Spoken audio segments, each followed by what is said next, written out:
Charles Malet, thank you for joining me in the trenches. Thank you very much for having me. It's great. Just as we were saying before we started recording, it's lovely to have the chance to talk again after quite a period of time. Something I think about quite often is, what is society going to think about us 100 years from now? They're going to look back at this era, the 2020 era, and are they going to think, you bunch of idiots?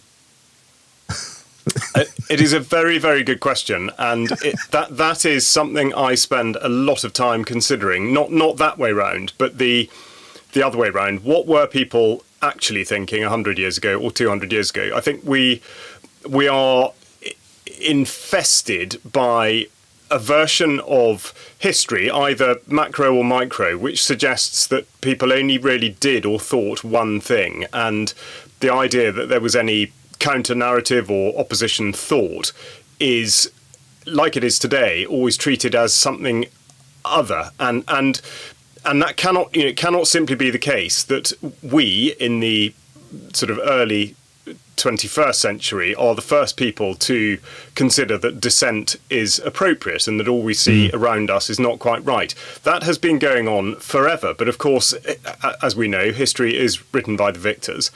And so this thread, and what you've been doing over the years with your podcast, you've absolutely picked away at some of this, but the thread that we are clinging to one end of now runs the whole way back through history. But the difficulty, of course, is interrogating it. How on earth do you really find out what people did think? Because those ideas then, just as they are now, were repressed, and even what people wrote down either would have been, on a very sort of local level, just in their journals or memoirs, or kept to a family level. And of course, this was well before the internet. I'm not suggesting that the internet is the only way that material gets around the place, but once something's out there nowadays, it is a bit more difficult to put the lid on it. Whereas previously, I think not so much the way in which stuff was just disappeared, but the way that it was overlaid by the correct version of events was remarkable.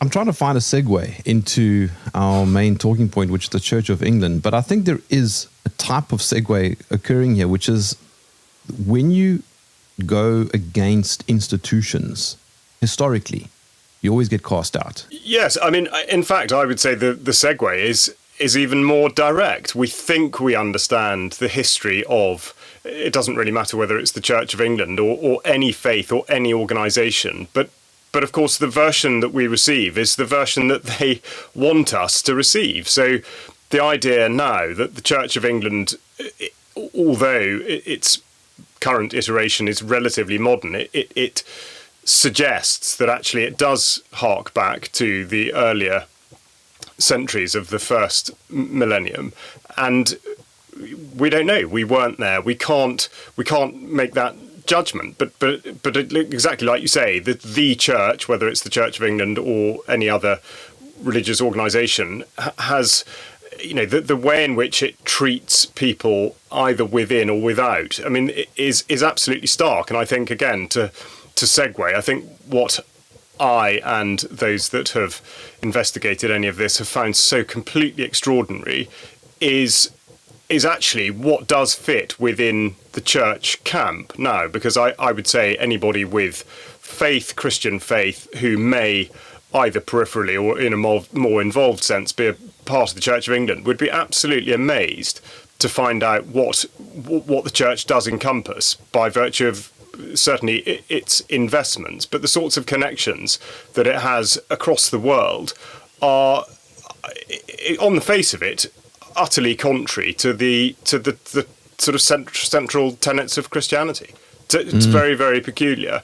And if you do challenge or question that, as again the approved version of history suggests, the end for you is not going to be a good one. Just for very quick context, I was looking up the history of the Church of England, because a lot of people don't actually know, but you could technically say it started around the 1st to the 4th century, technically, but officially with King Henry VIII, who wanted to get divorced. Exactly. What a completely bizarre premise for the foundation of a body that has persisted until now and become incredibly powerful, even though it might not seem it. I mean, I think this is again slightly discordant. Is that for most people, the Church of England is sort of a smattering of old ladies turning up on a Sunday, dwindling congregations, not really much influence. But in actual fact, that's perhaps the public view of it. That there's much more that goes on beneath the surface, and that's the bit I think that people are detached from and don't really understand. But yes, I mean, I think you're absolutely right. I think also, just for added context, the Church of England is not just a church that is in England. It is an incredibly powerful branch of the church. I mean, I think it's the head of Anglican International, basically. And the King James Bible, I think, comes from the Church of England. Yeah, absolutely. That is absolutely the case. And I think there's a bit more. Sorry, it's as though there's been some sort of divine intervention. You'll notice that my lantern behind me has started to flame slightly more than it was meant to. Let me just turn that down. It must be switching to Catholicism. Redolent of the Vatican. Hang on a sec. Right, there we go. Sorry about that. Bloody hell. No, I was just saying that the Church of England is very, very powerful, actually. Oh yeah, it is. Despite the fact that you say it's dwindling. Well, this is what I mean. That it was about the Anglican Communion. Yeah, the Church of England does have dwindling congregations.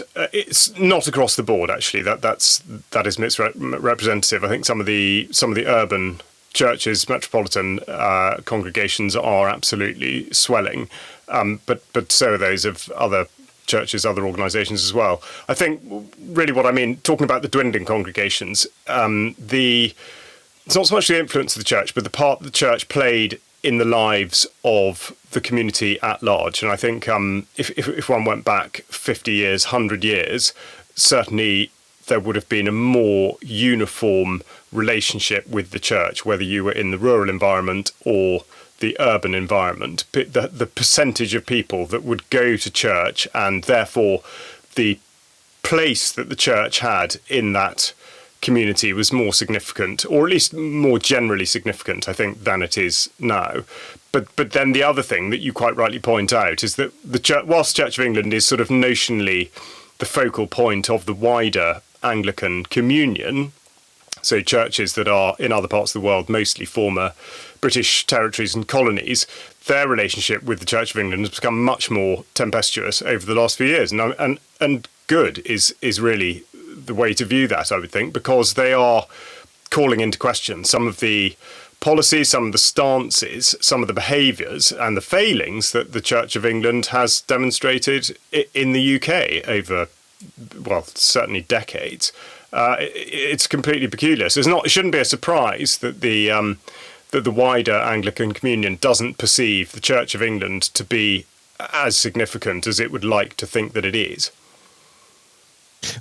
Let's unpack that internal strife a little bit. Well, quite where it comes from, it is very hard to say.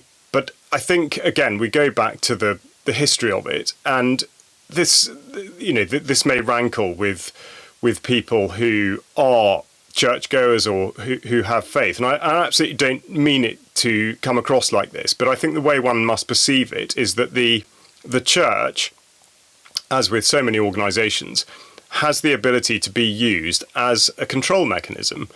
And if you look at the incredible battles, as it were, either sort of real or virtual, academic or whatever, that have been fought over or at least between the various faiths and religions, it seems quite clear that is a very, very important part of what it does. And therefore, you referred to Henry VIII and all that. But so we've got the part of the church that, as I say, that is visible. So the sort of the clerical body, the congregations, the church buildings, all of that. But then the bit that's not really talked about is the enormous amount of land that it controls, but also the huge amount of funding that it sits on top of, or funds rather, that it has amassed over time.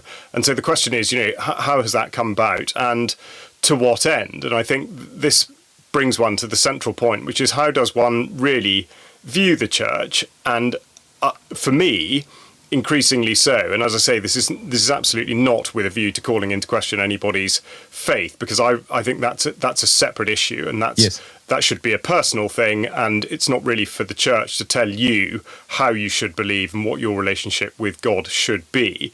But the church, in actual fact, in many ways, could be regarded as similar in its conduct to, say, the pharmaceutical industry. I think the scales have fallen from people's eyes when it concerns the pharmaceutical industry. If you think about the pharmaceutical industry now, it's patently obvious that if it worked, in that their products made people well, it would bring about its own demise. That would be the end of it. So it doesn't want well people. It needs unwell people, which means it needs to produce products that are going to keep people in a consistent state of unwellness.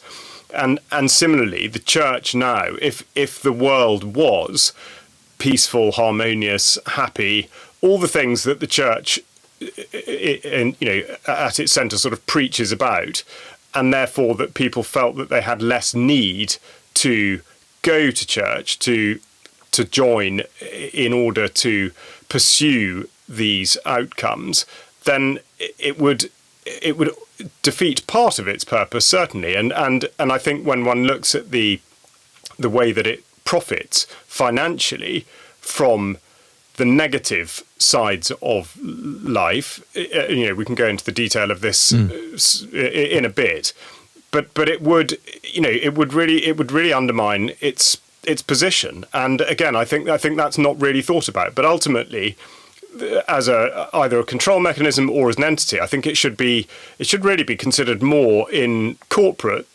terms or in a corporate sense than anything else. What is the point of the church then? Well, exactly, and that's not a not a daft question. It's not a facetious question either, because I think this is exactly what the church has got itself into such an enormous muddle about over the last few years. But again, it's the sort of horse and cart thing. Which bit is driving which, and how has this actually come about? But just some of the issues that when I looked into the investment policies, which I can go into a bit of detail, but they. The church, let's put it this way, the most recent report says that the church sits on £10.4 billion. Now, that's on the face of it, that's a significant amount of money. Okay, if you're only going to be returning, say, 4 to 5%, yielding rather, from that every year, then actually what you do have at your disposal is not perhaps as much as people might think that it necessarily is. But then again, what do you do with that, and how are you actually investing it, and are you investing it in such a way that should be bringing about the things that you are talking about? So, the sanctity of the human form, for example. What's the church's policy on things like transgenderism, or on female genital mutilation, or this, that, and the other? I mean, are their investment policies consistent with their messages, and indeed things like affirming human life? To give a very good example, just recently we've had the assisted dying bill being pushed. Another iteration of the assisted dying bill being pushed through the Houses of Parliament. Now, it's extremely controversial by any metric, but not least because it basically enables people to have social pressure put on them to go to a doctor to say, right, finish me off, and for the doctor not to be checking in the proper sense of the word, as in preventing, providing an obstacle to that process. And so the church put out a statement about this in which it called it affirming. I think it was the affirmation of life was their statement, and they wrote words to the effect of, we don't believe that that this is the right way to go. We don't believe that people should be sort of in control of ending their own lives like this, and that it should not be, I wrote it down, in fact, it should not be something that somebody else could do. No one ought to be permitted actively to end another person's life. That was the phrase they used. It sounds good. It sounds good, doesn't it? Yeah. And then you think, right, well, if that's the case, then they would regard conflict on a military scale as not right, because that is absolutely all about actively ending other people's lives. And yet their investment policies are such that they may invest in the production of military-grade weapons. Now, those will only be used to actively end another's life.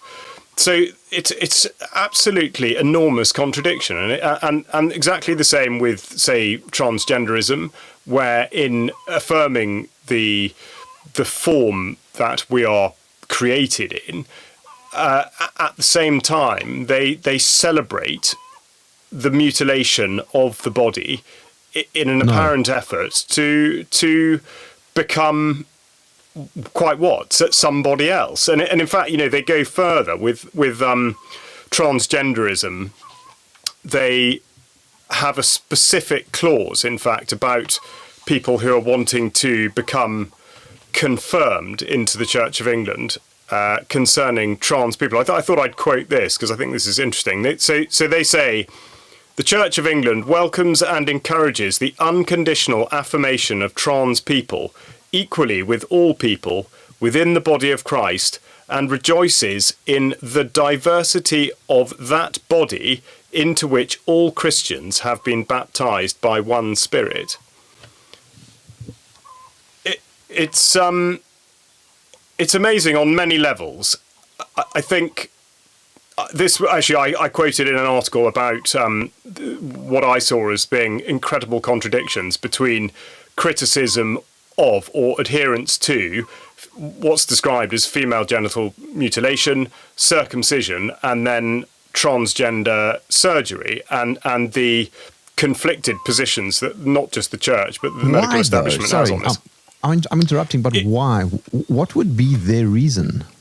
Exactly. What would be their reason? This is, I think, for people, going back to people who are or consider themselves to be part of the Church of England, who do go to church, who believe that there should be a strong relationship between the faith that they hold and what they see when they go to church as a congregant in terms of their participation. And this, I don't see how this fits with it. Also, and this is across the board when it comes to anything concerning sort of transgenderism. If they're using the phrase equally with all people, well, we're straight back to Animal Farm. I mean, why are you making these people more equal? In which case, why can't you just not put it like that? And yet, this is, this is across the board. It just goes on and on and on. And again, another sort of area of contradiction, not too far distant perhaps from the transgender thing, is the same-sex marriage. And again, they've twisted themselves up about exactly this and what they should do and what they should say, and it's been inconsistent, hard to follow, and controversial. And now the situation is that they will bless same-sex couples. But so then you think, right, well, is that consistent? I mean, what's the biggest issue here? If people are wanting to get married in a church, then is the first step to consider whether or not they hold the values of that organisation and therefore a belief in the things that church says it believes in. So you think, okay, well maybe that's the path that they would go down. But in actual fact, that's not the case, because whilst if you're a same-sex couple, you may not get married in the Church of England, if you belong to another faith altogether, you can be married in a church. You can be married in a church if you don't have any faith at all. So there's no requirement to say that you actually believe in God or Jesus or any aspect regarding divinity. And then to quote, it is also possible and actually this would be an interesting one, bearing in mind what's just happened with the Supreme Court decision on sex, meaning biological sex. But they say, the Church of England says, that a man or woman who has been issued with a gender recognition certificate may marry someone of the opposite sex in a Church of England church. So there we are. It's. I mean, how do you make sense of that? And you know, to quote, well, misquote probably, but Brian Gerrish, who his consistent message on UK Column is that, you know, all of this is entirely intentional. The confusion is entirely intentional. And actually, just to quote somebody else who I've now interviewed a couple of times for UK Column, obviously in some senses nothing to do with it, but in others everything to do with it. It's Julian Rose, who's a massive and passionate advocate of all things concerning the land and how to sort of create food properly, and indeed relationships and communities properly. And he would say, you know, if you don't understand, it's not you not understanding, it's they don't know what they're talking about. They are talking complete and utter nonsense. They have absolutely lost their way. And I think for church leaders, if that's what we're going to call them, although we can come on to exactly where Justin Welby fits in with that, but church leaders, much like any other leaders, have just lost their way. I mean, I saw yesterday a clip of Keir Starmer and Angela Rayner waddling along at some Pride event, holding up little sort of placards with the transgender, sort of from the transgender flag, the colours, the baby blue and the baby pink and the white.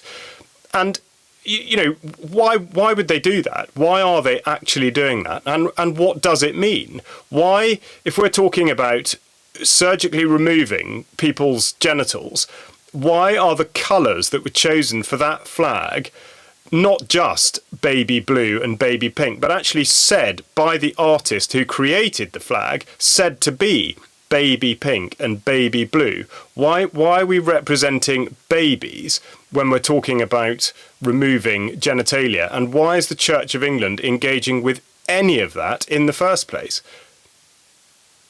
So that's a rhetorical question, I think.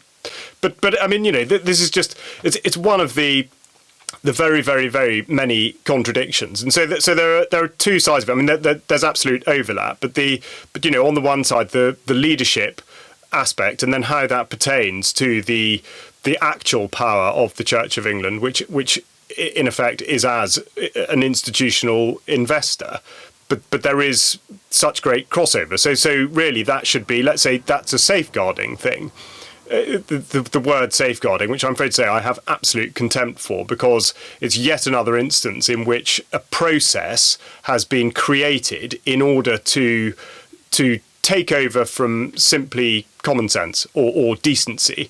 And now, rather than just using common sense or knowing that something's wrong, the treatment of somebody is wrong, you stop yourself from thinking, and it all becomes about safeguarding. It's just ticking a list and following a process, and then you know, and you know, obviously it fails. I mean, this is not exclusive to the Church of England, but again, reprehensible that an organisation such as the Church, a body of faith, should be failing children, vulnerable people in that way, and therefore to go to the leadership, you know, for Justin Welby to sit there and say that, well, you know, the trouble was the problem was so big that I just couldn't do anything about it.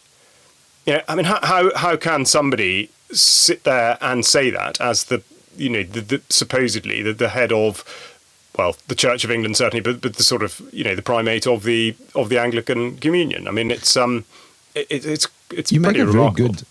You make a very good point there, Charles. There's a difference in sitting in the living room with a cup of tea and discussing universalism and saying, well, you know, should the church accept trans or should it reject whatever, and then actively being in church leadership and taking banners and walking through the streets. There's a very big difference. There is. There absolutely is. And you know, as we well know, this is this is political, and not just is it political, but it's social. I mean, it is a deliberate tool of social destabilization and destruction, and it's not new. You look at, this is exactly what was happening in Nazi Germany before Hitler sort of rose to greater and greater power. But if you look at this, again, it's always talked about. Now it's still, you look at any website concerning either the beginnings of what's described as the Holocaust, or indeed, are you talking about the Weimar Republic? I'm talking about the book burning. I'm talking about the idea and pornography. Yeah, absolutely. But this goes back to Magnus Hirschfeld and his Institute of Sexology, and the idea that changing, interfering with biology and changing people's gender was in some way a sensible thing to do. And I mean, how on earth could the church, which should be all about preserving the sanctity of the human form, consider such thing? But again, I mentioned it obliquely earlier. It's the same with, I mean, if you're just being technical about it, why is it the church would have a policy against what's called female genital mutilation, but then not have any issue with circumcision? Because in neither case is there consent. That the participants are by and large far too young to consent. So why is it okay to, in effect, interfere with a young boy but not a young girl? And then when it concerns transgenderism, it's different again. It's very, very hard to follow, and I would say, in some senses, intentionally hard to follow. But of course, the problem is that this comes from somewhere, and what it means is that a lot of other people get caught up in it. So I'm not at all accusing the, say, middle to lower management tiers of the Church of England of carrying the can for this one, but you see, some absolutely will think it is part of their mission to push this stuff out. And again, we go back to the dreadful tyranny of 2020, which incidentally, for anyone following the figures, the Church of England's fund, what the Church Commissioners manage, jumped by £1 billion during the year 2020. I mean, that is pretty staggering. So we all, there's a big talk about the sort of corporate capture and the massive transfer of wealth from the poor to the rich and blah blah. Who stopped and thought how much money the Church of England was making in 2020? Not very many people, I don't think. And yet there we are. So yes, I mean, this obviously we could go on and on, but I think, but it really is. It's the contradictions, and it's the sort of enmeshment with the general direction that society is going in. And I think that's the bit that people should really be interrogating, because the church should absolutely be doing what is right, not what seems progressive or to be the spirit of the age, or the church should be completely consistent, and that has absolutely not happened at all. And it should be a part, not part of the political zeitgeist. Yeah, it should. Yeah, absolutely. But it should be the things that have not been spoken out about are totally phenomenal. And sorry, I realise I derailed myself a moment ago, because we started talking about safeguarding, which again could be several chapters of a podcast on its own. But what I was going to say was that safeguarding is, obviously a very broad topic, as it's called. I disapprove of even calling it safeguarding, but again, to have this big thing about safeguarding in churches, and yet for there to be an investment policy, an ethical investment policy, which permits the church investing in pornography. And actually, this bit is so good. Again, I'm going to read it out. So the church does restrict its investments in that it may not invest in a company that does X, Y, or Z if the threshold is over a certain percentage. So if it's under that threshold, then absolutely they can invest in it. And where it concerns pornography, they can have a holding in a business which deals with the production or distribution of pornography, the staging of live sex shows, or the ownership of sex shops. What? Yeah, that is absolutely written down in black and white in the investment policy, the restrictions section of the investment policy. So this is the thing. Why on earth would that be the case when the world goes in that direction?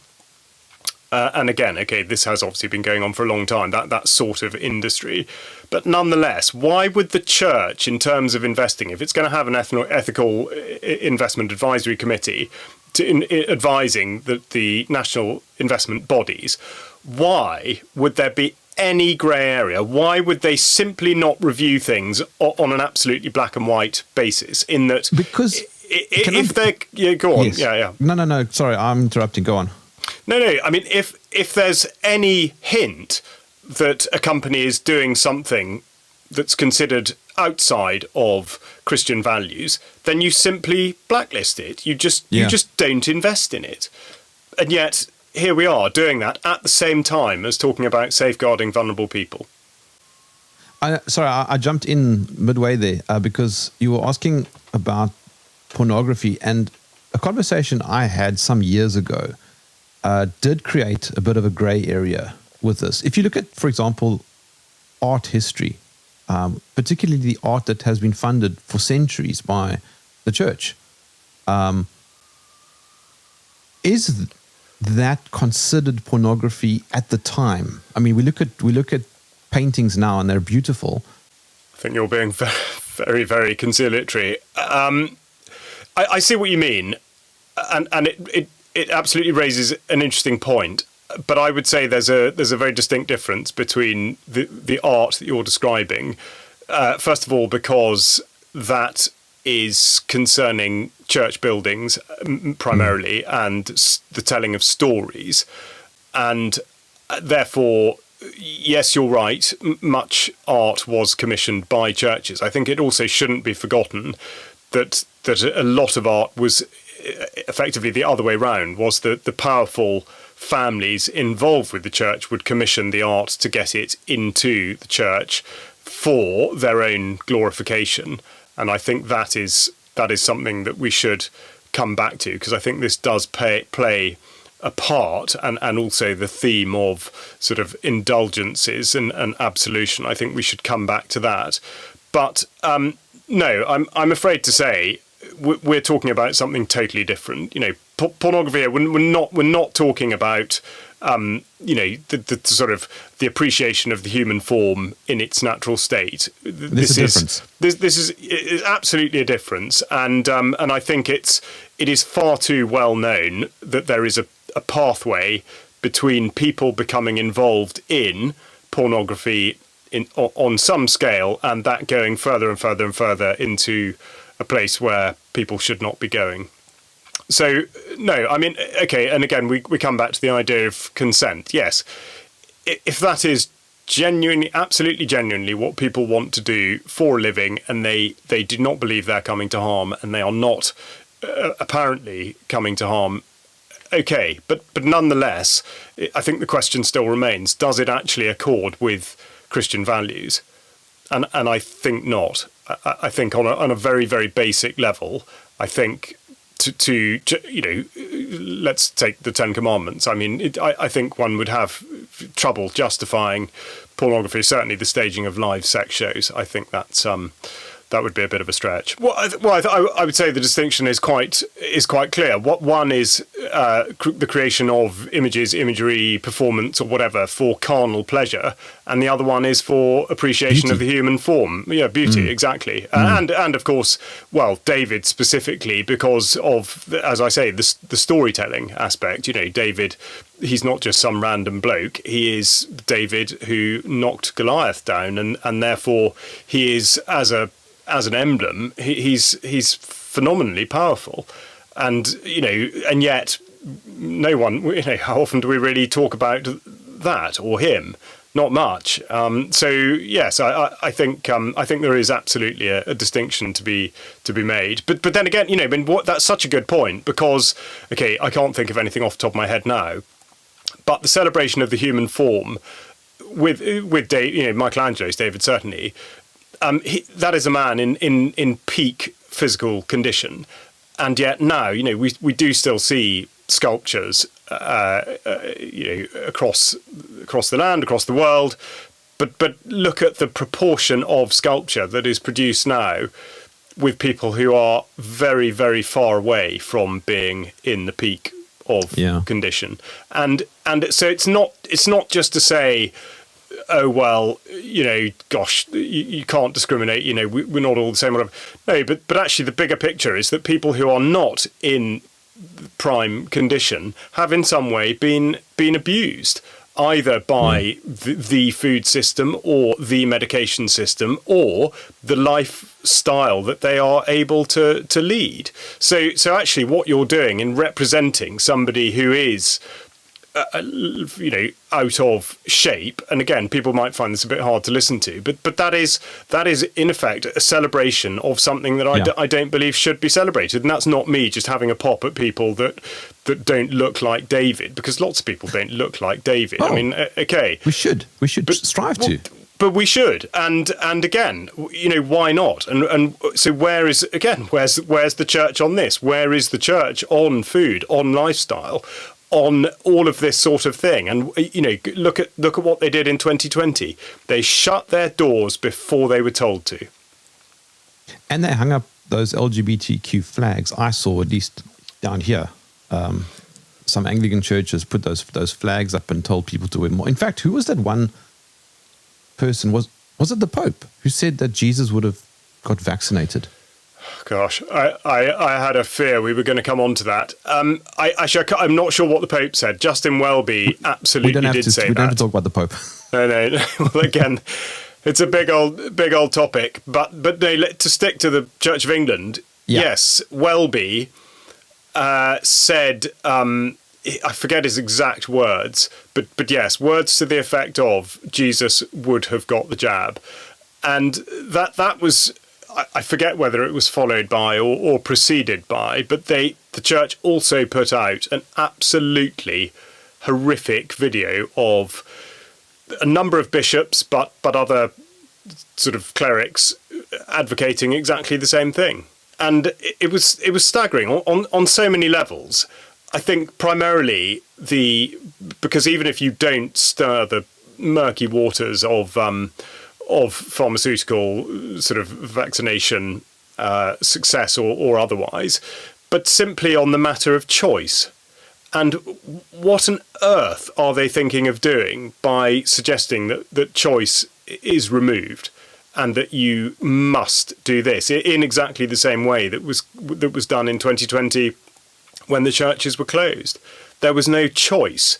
And yes, okay, you could say that for the parish priest who was genuinely fearful for their life, maybe it's too much to ask them to go into church to run services, but actually, is that the case? My feeling on it is, if that is what they thought, that's precisely why they should have stepped up. They should have been the first people into the church to say, come into church. And otherwise, there was no compulsion on anybody to go into church, or indeed anywhere else. If you didn't want to go to the village shop because you thought it was too dangerous, you didn't have to. And yet the answer was, well, let's shut the village shop. Let's shut the church. And for the church to have remained not just silent on the matter of choice, but to have actively promoted the sort of pandemic scam was beyond reprehensible, especially as they were in the process of making £1 billion off it. So there's an interesting dichotomy here. There was a combination of moral inaction on social issues, as you've pointed out, and there was an immoral action on financial investments.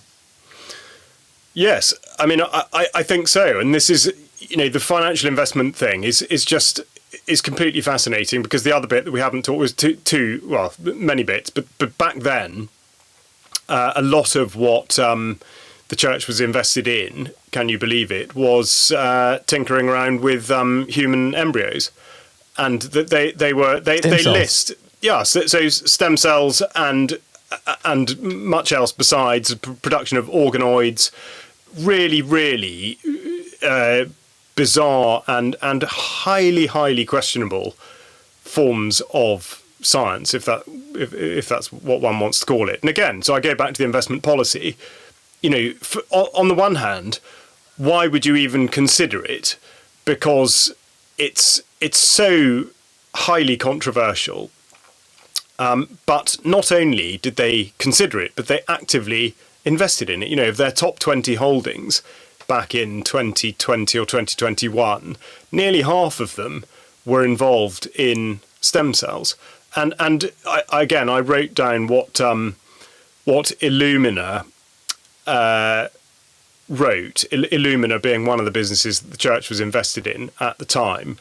And Illumina on their website state that the embryos that they used to research or to recover stem cells from were embryos that were no longer needed. That was the phrase that they used on their website, and the Church of England was invested in them.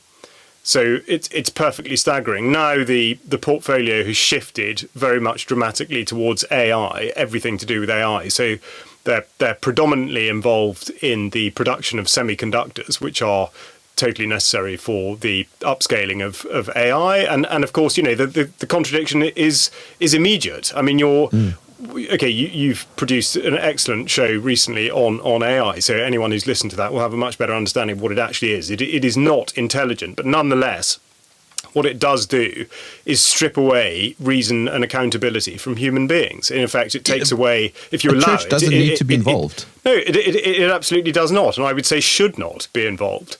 And yet it is actively promoting it. But you see, this is the thing. So the contradiction is they say that the reason they are in the room, in a statement back in 2018, they said that the reason they're in the room with big tech is so that they can influence what these companies do. Well, how's that going? Because you'd think if they had been able to convert or to change the path that a particular company was on, if it was pursuing a questionable thing, they would have made it clear that they had done that they'd achieved that success. There's been no such message. They haven't said anything. So they've made absolutely no ground on that. And also, whilst, to you or I, £10 billion might seem a lot, to those guys, it's peanuts. Amazon's turnover last year was £515 billion.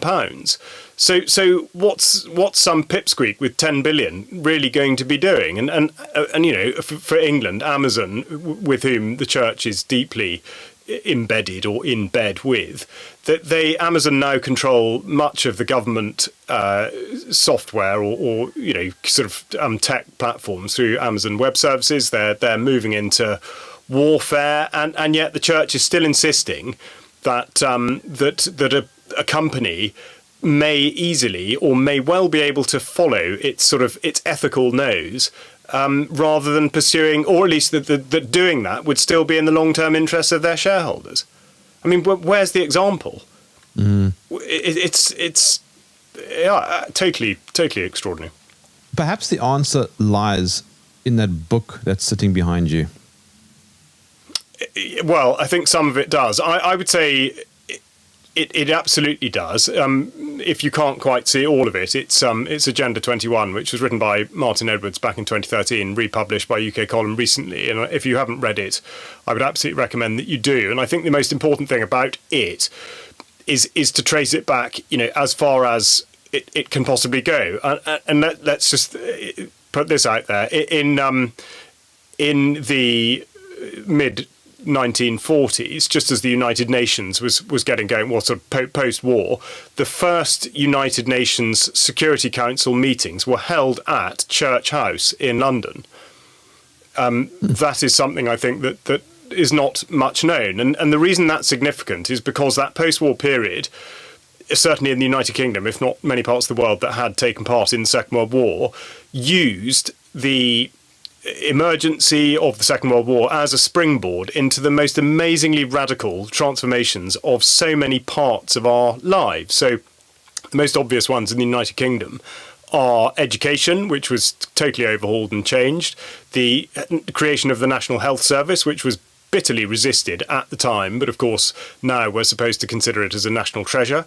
The Agriculture Act of 1947, that changed absolutely everything in our relationship with food now, and that's effectively why we are where we are. Exactly the same thing with the mines, the railways. I mean, all these things. And it was also the same year that the church commissioners, as they currently are, were set up. The church commissioners' measure of 1947 set the previous the governors of the Queen Anne's Bounty and the Ecclesiastical Commission together and enabled them to carry on doing what they're doing now. So yes, it absolutely bears relation to Agenda 21 and going back to the idea of a one world government. And, which is why I specifically make reference of the UN Security Council and indeed the United Nations using Church House. I mean, how absolutely extraordinary to think that they then went on to use land that was bought for them by Rockefeller. Yeah, but that's quite scary because what it's suggesting, Charles, is that there is, I would presume, an infiltration in the church.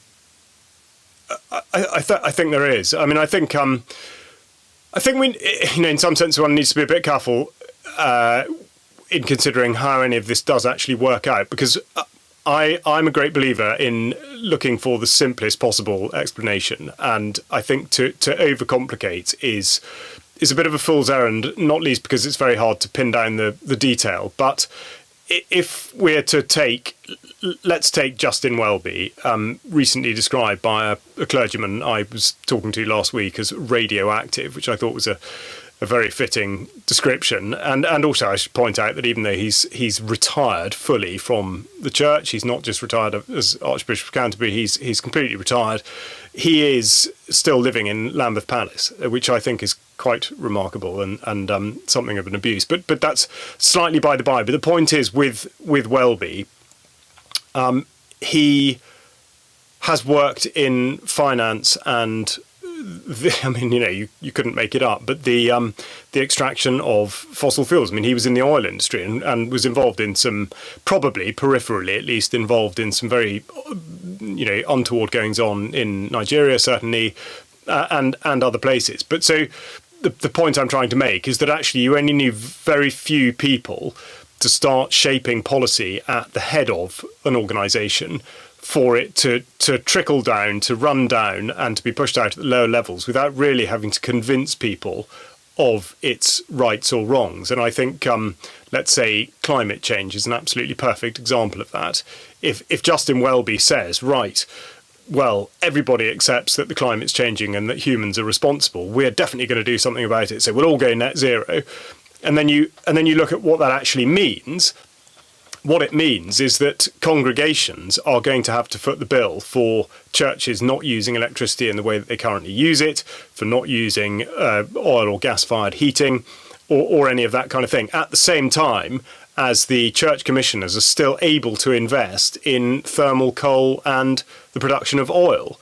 So, again, hypocrisy upon sort of controversy, but the point is that this doesn't need to come from any more than sort of one source. Okay, in this instance, perhaps two. Say you've got the head of the church itself, which is Welby and his entourage, the office of the Archbishop of Canterbury, but then you've also got the church commissioners and the investment bodies.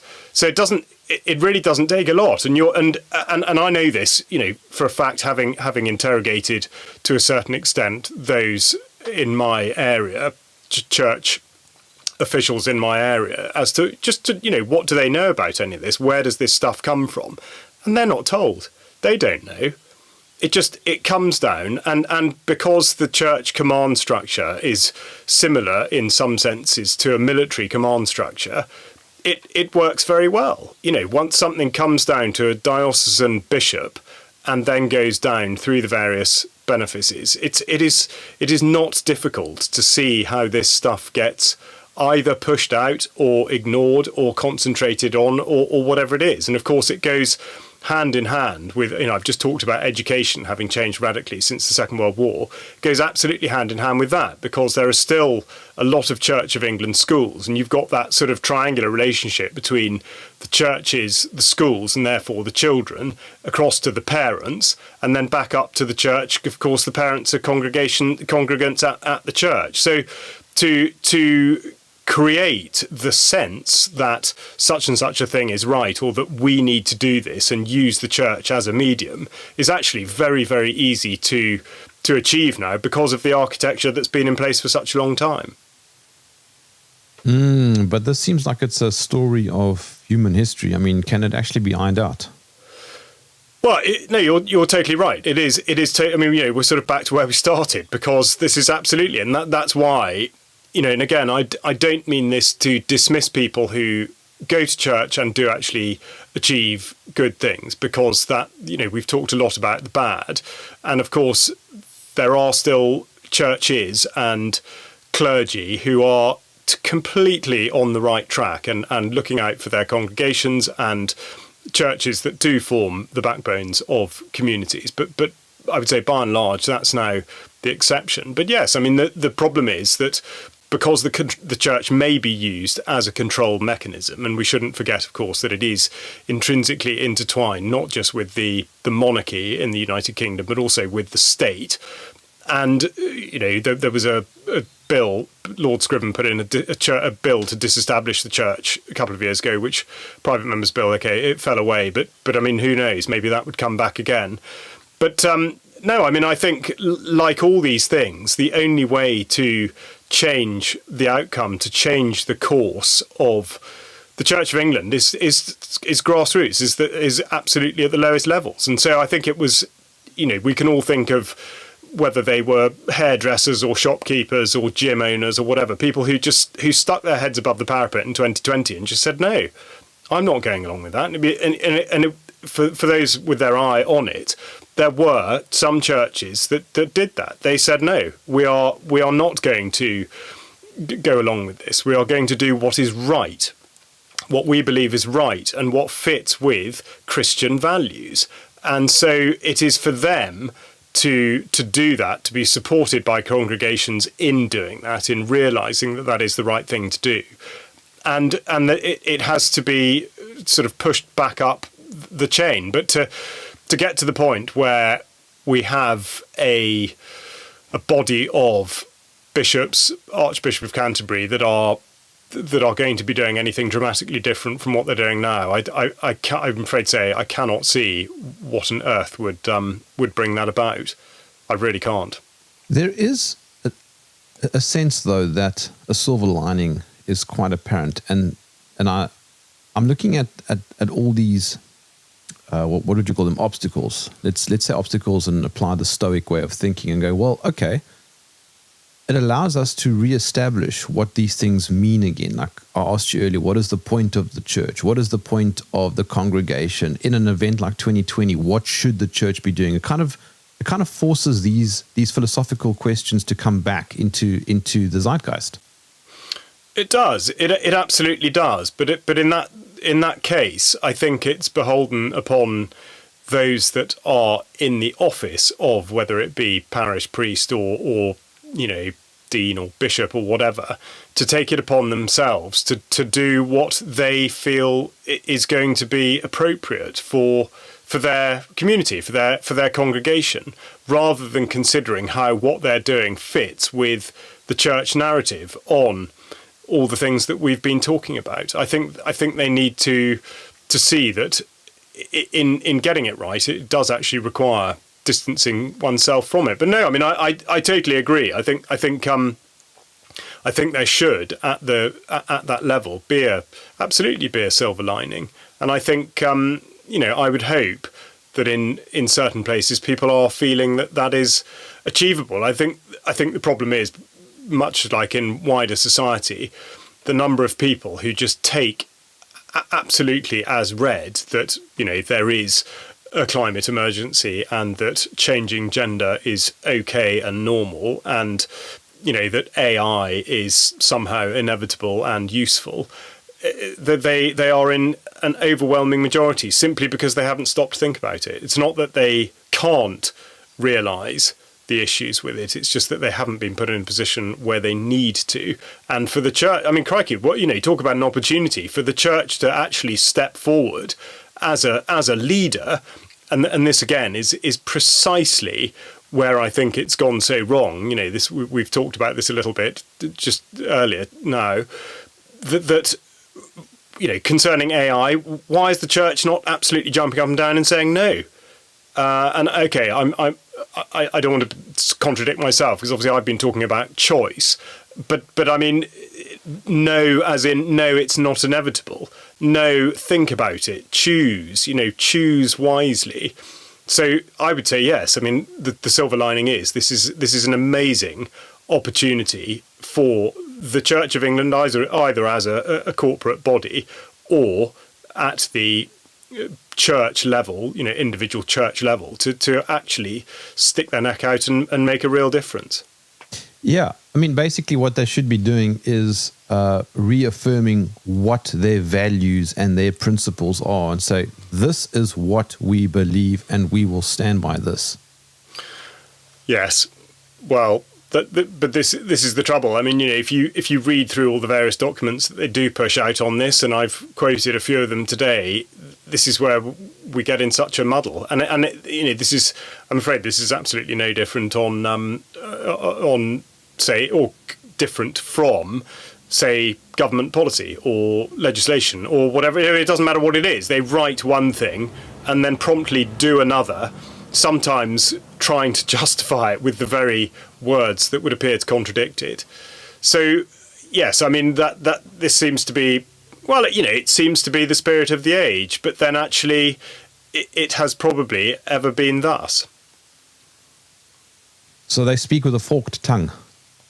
I'm afraid I think they do. I mean, okay, we could get into the bigger, in some ways, the bigger issue. I mean, it's probably not for now, but the whole coming back to, well, actually, what do these people believe? Yes. Look at what he's said and done. Does Justin Welby really believe in God? It's it's a question worth asking, because I think that's, again, we've talked about the relationship between faith and religion, and I'm the first to say that, I mean, I will go to church, but I will not be told what I should or shouldn't believe by anyone else in that church. That's a decision for me, I believe.